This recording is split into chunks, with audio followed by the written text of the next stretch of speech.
10 incredible qualities not to overlook in a husband.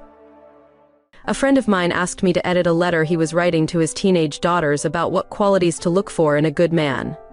After I poured my heart back into my chest, it had melted all over the floor. I put on my editor hat to engage in what this father sees as important in a husband.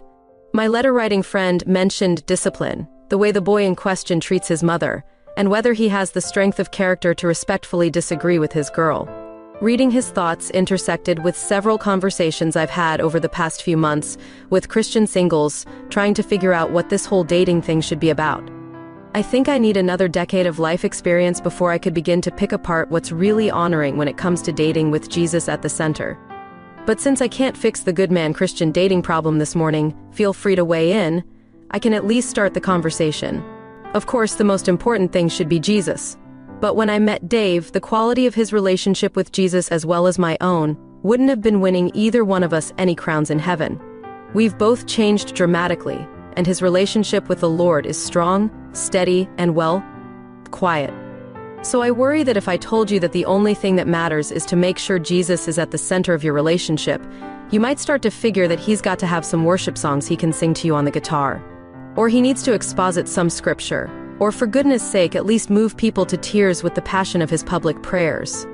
And sometimes in the quest for that spiritual leader, you might overlook the qualities that Christ put in your man that aren't quite so visible. Like these. 10. He should be teachable. You should observe him being okay at taking correction. 9. He should be humble. One sign of a humble man is that he's willing to celebrate others' strengths. If you don't ever see him admiring someone else for something, he might not have room for anyone in his heart but himself. 8. He should make you smile. If making you smile means being goofy or dancing crazy or bringing you flowers or watching Bravo with you or delivering great one-liners, no matter what it means to you, you are gonna need it. His looks may make your stomach flutter now, but eventually flutters fade. Laughter goes a long way. 7. He should also make you think. He should stand up to you.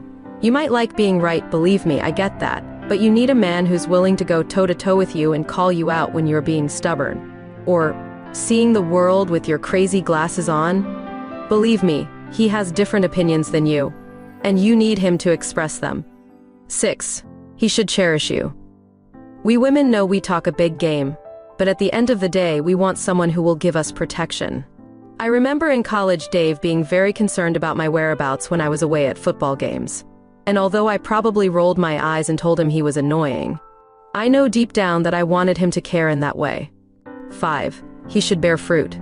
Maybe he's not the upfront guy in your church or campus ministry, but do you observe these qualities in him?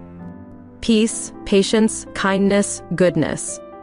And the rest of those Galatians qualities? Is he diligent in his work? How does he treat children? His mother, even when she's annoying?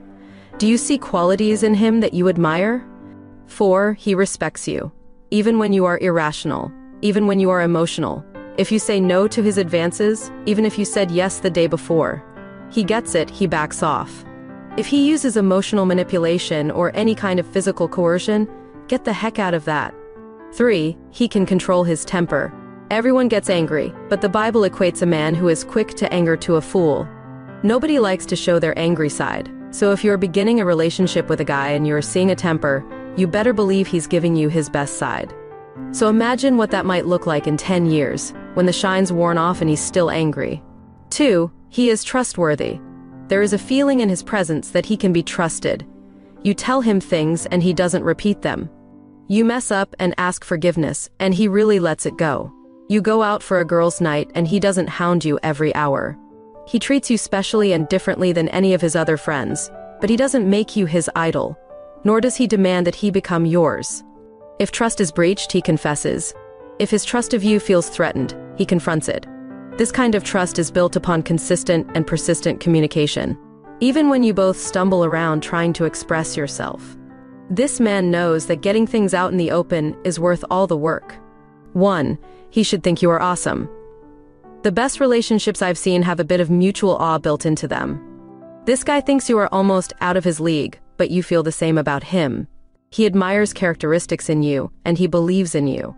He reminds you of who you really are, and he sees you as you at your best.